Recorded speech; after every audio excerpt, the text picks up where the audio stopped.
नमस्कार दोस्तों। बहुत सारे पेशेंट्स हमारे पास आते हैं जो सबसे पहले बैठते यही बोलते हैं कि मैम सब कुछ ठीक है फिर भी कंसीव नहीं हो रहा। जब हम लाइव सेशंस करते हैं तो भी पेशेंट्स बोलते हैं सारी रिपोर्ट्स नॉर्मल हैं फिर भी कंसीव नहीं हो रहा है। अगर आपका सब ठीक है तो नेचुरल कंसेप्शन में प्रॉब्लम नहीं होना चाहिए।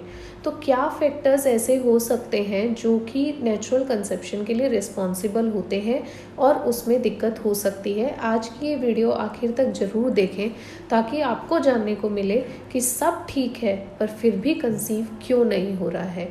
इनमें से कोई ना कोई फैक्टर आपको ज़रूर स्ट्राइक करेगा कि ये वो रीज़न है, ये वो फैक्टर है जो हमें कंसीव नहीं करने दे रहा है। तो उसी से रिलेटेड बातें हम शुरू करेंगे। आयुर्वेद में प्रेगनेंसी के लिए या गर्भ धारण के लिए गर्भ संभव बहाव बताए गए हैं। आप यकीन मानिए जितनी भी डिजीज़ेज़ हैं, जितनी भी प्रॉब्लम्स हैं, जितने भी रिस्पॉन्सिबल फैक्टर्स हैं प्रेगनेंसी अचीव करने के लिए, वो सब के सब का समन्वय इन गर्भ संभव भावों में हो जाता है। ये गर्भ संभव भाव क्या है, इसी के लिए हम बात करते हैं। सबसे पहले बात करते हैं ऋतु। ऋतु यानी आपकी मेंस्ट्रुअल साइकिल। आपकी मेंस्ट्रुअल साइकिल ठीक से आती है, उसमें बहुत ज़्यादा क्लॉट्स तो नहीं है, टाइमली रहती है। कभी कभी अगर डिले भी होती है यानी ±5 डेज, जैसे कुछ लोगों की 25 दिन में आते हैं, कुछ लोगों के 30 दिन में आते हैं, कुछ लोगों की साइकिल 35 डेज में होती है, that is also considered as a normal cycle. तो अगर वो टाइमली साइकिल है तो आप अपना जो साइकिल है उसको सही मानते हो, यानी कि आपकी जो ऋतु है वो ठीक चल रही है।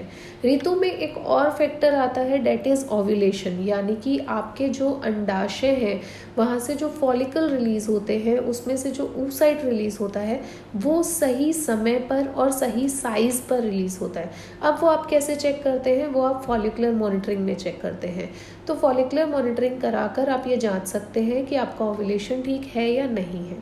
देन सेकेंड, क्षेत्र, यूट्रस की इंटरनल कंडीशन। कितनी बार पेशेंट्स आते हैं कि उनको सेप्टम होता है लेकिन डायग्नोसिस में कई बार बाइकॉर्नेट लिखा होता है, कभी कभी आर्क्वेट यूट्राइन कैविटी होती है, कभी कैविटी के अंदर पॉलिप होता है और सालों से प्रेगनेंसी प्लान कर रहे होते हैं, कभी ट्यूब ब्लॉकेज होता है। तो ये सारी स्थिति जो है वो क्षेत्र है, यानी कि गर्भाशय, जिसमें बच्चे को आना है, जिसमें बच्चे को ग्रो करना है, जिसमें माँ को गर्भ धारण करना है। तो अगर क्षेत्र में कहीं कोई दिक्कत है तो वो प्रॉब्लमेटिक हो सकता है। दिक्कतें मैं आपको बता ही चुकी हूँ कि यूट्रस का साइज़ अच्छा ना होना, शेप अच्छा ना होना, यूट्रस में कोई पॉलिप होना या कोई और एबनॉर्मल ग्रोथ होना, लाइक फाइब्रॉइड कैविटी में इंडेंट होना, यूट्रस के बाहर ट्यूब ओवरी का रिलेशन मेंटेन ना होना, ये सब क्षेत्र के दायरे में आते हैं। देन कम्स टू बीज। बीज यानी फीमेल एग की क्वालिटी या फिर मेल स्पर्म की क्वालिटी या मेल स्पर्म का काउंट। तो ये फैक्टर्स अगर हैं तो आप कैसे जज करेंगे? फीमेल एग की क्वालिटी को डाउट आपको जज करना है तो आप उसके AMH, उसके FSH, E2 लेवल से कंपेयर करते हैं। मेल की स्पर्म को अगर काउंट करना है तो आप उसका माइक्रोस्कोपिक सीमेन एनालिसिस करवाते हैं। डिटेल्ड इवेल्युएशन कराना है तो DNA फ्रेगमेंटेशन इंडेक्स चेक करते हैं, जो कि बढ़ती हुई एज के साथ डेफिनेटली वेरी कर सकता है। वो ना केवल इनफर्टिलिटी क्रिएट करता है लेकिन बहुत बार रिकरेंट एबॉर्शंस के लिए भी रिस्पॉन्सिबल होता है।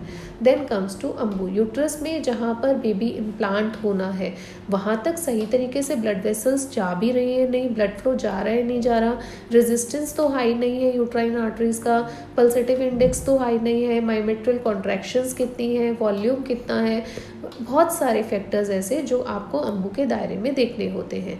तो आयुर्वेद में ये गर्भ संभव भाव बताए गए हैं, इनमें कहीं पर भी प्रॉब्लम है तो आप कंसीव नहीं कर पाते हैं। इसके अलावा भी फैक्टर्स रिस्पॉन्सिबल होते हैं, जैसे सर्वाइकल एनवायरनमेंट। सपोज आप रिलेशन बनाते हैं, रिलेशन बनाने के बाद वाइफ जो है वो बर्निंग सेंसेशन फील करती है तो स्पर्म को वो एक फेवरेबल एनवायरनमेंट नहीं मिलेगा और कंसेप्शन नहीं हो पाता है। तो ये जो वेजाइनल हीट है जो पोस्ट क्वार्टस डेवलप हो जाती है डेट इम्पैक्ट्स अ लॉट। तो वेजाइनल हीट नहीं होनी चाहिए, तो महिला में पित्त की ज़्यादा दुष्टि नहीं होगी तो ये प्रॉब्लम सॉर्ट हो जाएगी। Then comes to husband factor. Husband में दोनों फैक्टर्स रिस्पॉन्सिबल होते हैं। फिजियोलॉजिकल फैक्टर्स जैसे इरेक्शन जल्दी होना, प्री मेच्योर इजैकुलेशन हो जाना, नाइट फॉल होना, या फिर इरेक्शन में कोई प्रॉब्लम हो जाना, तो ये सारी जो प्रॉब्लम्स है ये फिजियोलॉजिकल फैक्टर्स में आते हैं। Then comes to microscopic examination, जिसमें हम एनालिसिस करते हैं। तो एनालिसिस में हम नॉर्मली सिर्फ यही देखते हैं कि मेरा तो काउंट बहुत अच्छा है। तो हस्बैंड में सिर्फ काउंट, मोटेलिटी या मॉर्फोलॉजी ही नहीं देखा जाता है, उसके अलावा भी चीज़ें देखी जाती हैं।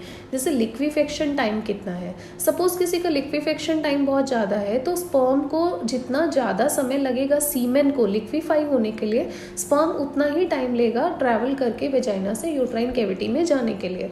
विस्कोसिटी कैसी है वो भी मैटर करती है, फ्रक्टोस लेवल कैसे है वो भी मैटर करता है, एग्लूटिनेशन है, पस सेल्स हैं, डेब्रिस है, एपिथेलियल सेल्स हैं, ये सब चीज़ें मैटर करती है। तो detailed microscopic examination of all the factors is equally responsible.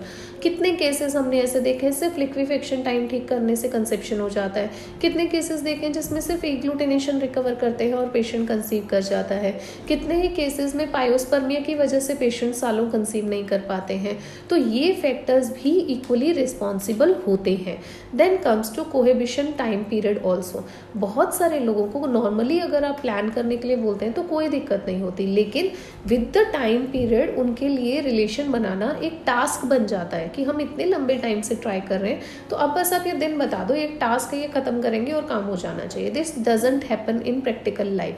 तो बहुत सारे जेंट्स में परफॉर्मेंस प्रेशर देखने को मिलता है। जिस दिन आप कहोगे आज रिलेशन बनाना है उसी दिन उन्हें दिक्कत होगी और बाकी समय में दे आर एब्सोल्युटली फाइन। तो ये परफॉर्मेंस प्रेशर है, ये भी कंसेप्शन होने में दिक्कत करता है। फीमेल्स में भी अराउजल ना होना एक बहुत मेजर प्रॉब्लम देखने को मिलता है। मतलब कि जब रिलेशन बनाना है तो मेल स्पर्म डिस्चार्ज होने से पहले, सीमेन डिस्चार्ज होने से पहले फीमेल को अराउजल नहीं होता, तो भी एक अच्छा एनवायरनमेंट वहाँ नहीं मिलता और कंसेप्शन के चांसेस कम हो जाते हैं।